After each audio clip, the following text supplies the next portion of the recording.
Hello explorers, welcome to our YouTube channel. வணக்கம்.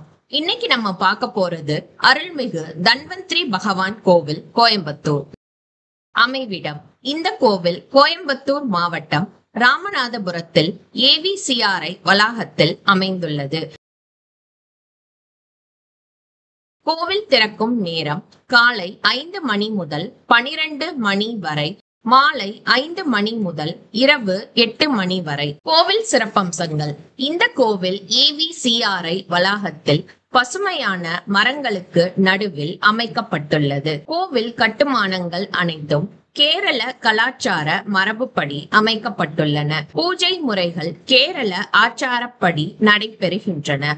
இத்தலத்தின் தனி சிறப்பு எந்த விதமான செயற்கை ஒளி இல்லாமல் முழுவதும் நெய் மற்றும் நல்லெண்ணெய் விளக்குகள் உமிழும் ஒளி பரவி இயற்கையான வெளிச்சத்தை தருவதுதான். உலகிலேயே தன்வந்திரிக்கு என்று அர்ப்பணிக்கப்பட்ட அரிய கோவில்களில் இதுவும் ஒன்று. சன்னதிகள். நுழைவு வாயில் மண்டபத்தின் இருபுறமும் விவேகானந்தர், புத்தர், சைத்தன்ய மகாபிரபு, சாய்பாபா, திருவள்ளுவர், ராகவேந்திரா துக்காராம், நாராயண குரு, மீரா, ஆதிசங்கரர், அன்னமாச்சாரியர் ஆகியோரது உருவச் சிலைகள் ஒவ்வொரு தூணிலும் அமைத்துள்ளனர். அவர்கள் வாழ்ந்த காலம், வரலாறு மற்றும் பொன்மொழிகளை அழகாக பட்டியலிட்டு உள்ளனர்.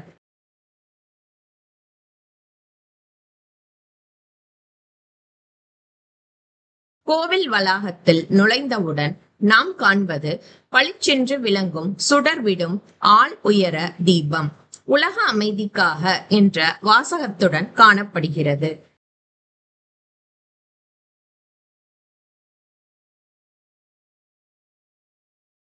கொடிமரத்தின் எதிரே மூலவர் சன்னதி அமைந்துள்ளது.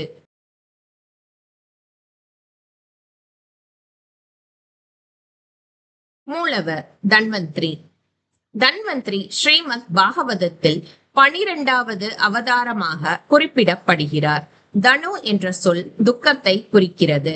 தன்வந்திரி என்றால் துக்கங்களை அளிப்பவர் என்று பொருள். தேவர்கள் மற்றும் அசுரர்கள் இருவரும் அண்ட பார்க்கடலை கடைந்த போது தன்வந்திரி பகவான் தோன்றினார். கடைந்த போது அவர் கையில் அமுத கலசத்துடன் வந்தார்.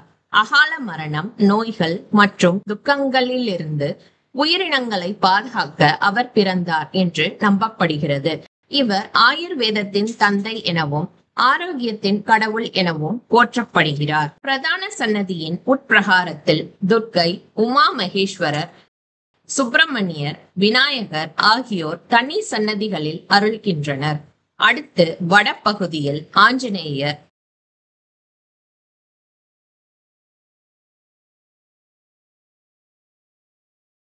ஐயப்பன் தனி சன்னதிகளில் கிழக்கு நோக்கி உள்ளனர்.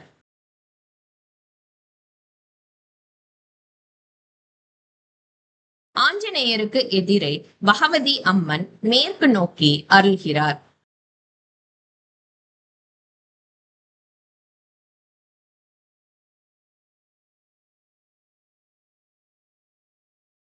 நவகிரக சன்னதி இவ்வளாகத்தில் தனியே உள்ளது.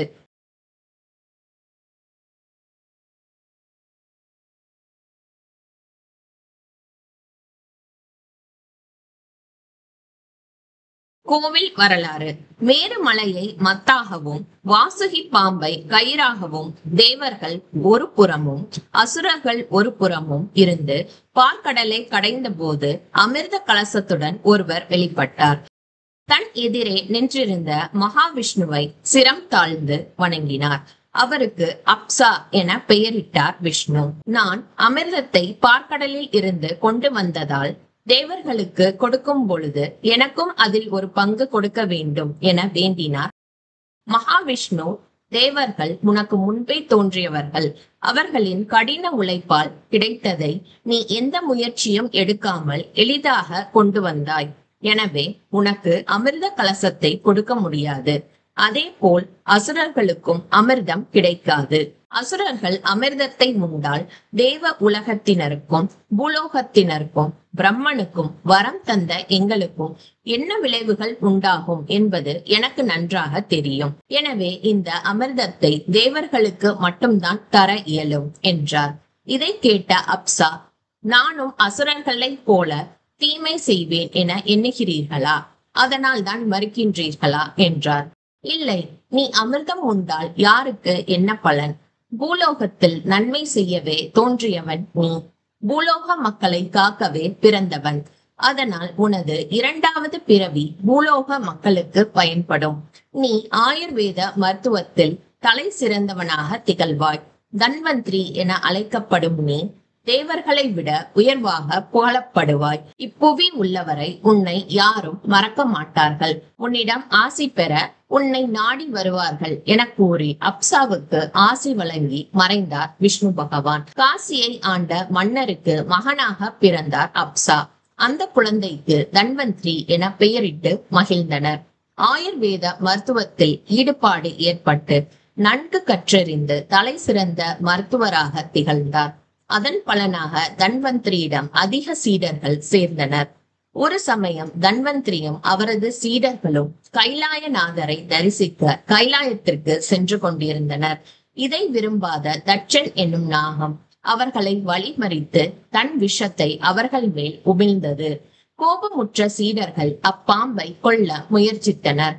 இதை கண்ணுற்ற வாசுகி என்னும் பாம்பு கோபத்துடன் அத்தனை சீடர்கள் மீதும் விஷக்காற்றை ஊதி மயக்கமடைய செய்தது.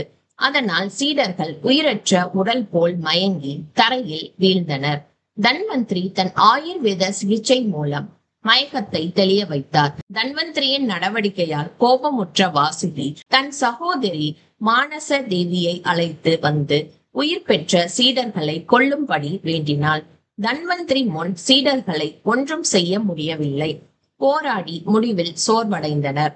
தங்களை விட ஆற்றல் வாய்ந்தவர் என்பதை புரிந்து கொண்டு நீங்கள் யார் என தன்வந்திரியிடம் வினவினாள். மகாவிஷ்ணுவால் படைக்கப்பட்டவர் என்பதை தெரிவித்தார். தேவர்களை விட மேலானவர் என்பதை அறிந்து மிக்க மரியாதையுடன் தன்வந்திரியையும் சீடர்களையும் கைலாயத்திற்கு அழைத்து சென்றனர். தேவர்கள் தன்வந்திரியின் மகிமையை தெரிந்து கொண்டு வணங்கினர். பின் அவரை தங்களின் ஆஸ்தான மருத்துவராக நியமித்தனர். பூலோகத்தில் உள்ளவர்கள் நோய் பாதிக்கப்பட்டால் தன்வந்திரி பகவானை வணங்கி மருந்து உட்கொண்டால் நோய் விரைவில் குணமாகும் என்பது ஐதீகம். மருத்துவர் சிகிச்சை அளித்தாலும் தன்வந்திரி பகவானை துதித்து அவர் அருட்பார்வை பட்டால் தீராத வியாதி கூட விரைவில் குணமாகிவிடும் என்பது ஒரு நம்பிக்கை. அப்படிப்பட்ட மருத்துவரான தன்வந்திரி பகவான் இத்தலத்தில் வாசம் செய்கிறார். பெருமாள் கோவில்களில் பரிவார தெய்வமாக எழுந்தருளி அருள் பாலிக்கும் தன்வந்திரி பகவான் இங்கு தனி கோவில் கொண்டு பிரதான மூர்த்தியாய் விளங்குகின்றார். மூலவர் சன்னதியில் தன்வந்திரி பகவான் வீற்றிருக்கின்றார்.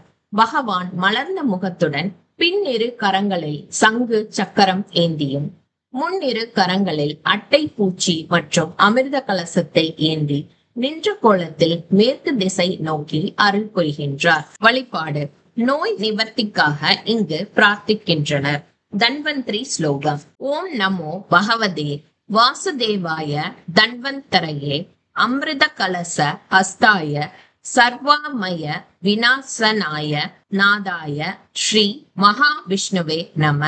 அச்சுதானந்த கோவிந்த விஷ்ணு நாராயணா மிருத ரோஹன்மே நாச யா சேஷா நாசு தன்வந்திரே ஹரே. மிருத்யுஞ்சய ஹோமம். தன்வந்திரி உடல் நலத்திற்குரிய தெய்வமாக இருப்பதால் இங்கு மிருத்யுஞ்சய ஹோமம் எனப்படும் ஆயுள் ஹோமம் பிரசித்தி பெற்றதாகும். அவரவர் ஜென்ம நட்சத்திரத்தன்று முன்கூட்டியே பதிவு செய்து யாகத்தில் கலந்து கொள்ளலாம்.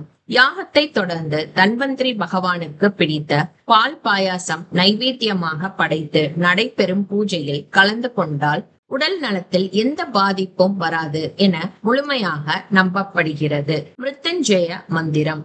ஓம் திரியம்பகம் யஜா மகேசு கந்திம் புஷ்டிவர்த்தனம் உர்வா ருகமேவ பந்தனான் மிருத்யோர் முஷ்யமாம் ருதாத். மாங்கல்ய சௌபாக்கியத்திற்கு துர்கா தேவிக்கு சுயம்வர புஷ்பாஞ்சலி செய்யப்படுகின்றது. பௌர்ணமி அன்று சத்யநாராயண பூஜை வெகு விமர்சையாக திரளான பக்தர்கள் முன்னிலையில் நடைபெற்று வருகிறது. நவராத்திரி வைபவத்தின் முக்கிய நிகழ்வு சங்கீத உற்சவம் ஆகும். விநாயகர் சதுர்த்தி அன்று 108 கணபதிகளை அலங்காரம் செய்து ஆராதனைகளுக்கு பின் ஆற்றில் நிமஞ்சனம் செய்யப்படுகிறது. இத்தலத்தின் முக்கிய பெருவிழா தன்வந்திரி ஜெயந்தி வைபவம் ஆகும்.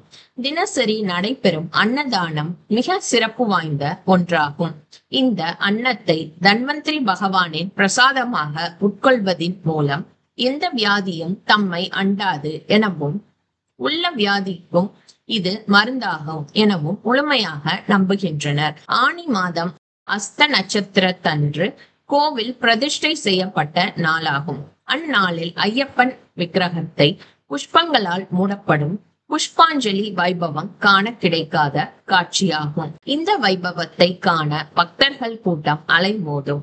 புகழ்பெற்ற விஜய பொடுவால் இயற்றிய அஷ்டபதி பாடலை தினந்தோறும் இங்கு கேட்டு மகிழலாம். நேர்த்திக்கடன் உடல் நலத்திற்கு எந்த பாதிப்பும் ஏற்படாமல் இருக்க பகவானுக்கு பிடித்த பால் பாயாசம் நைவேத்தியமாக படைக்கின்றனர்.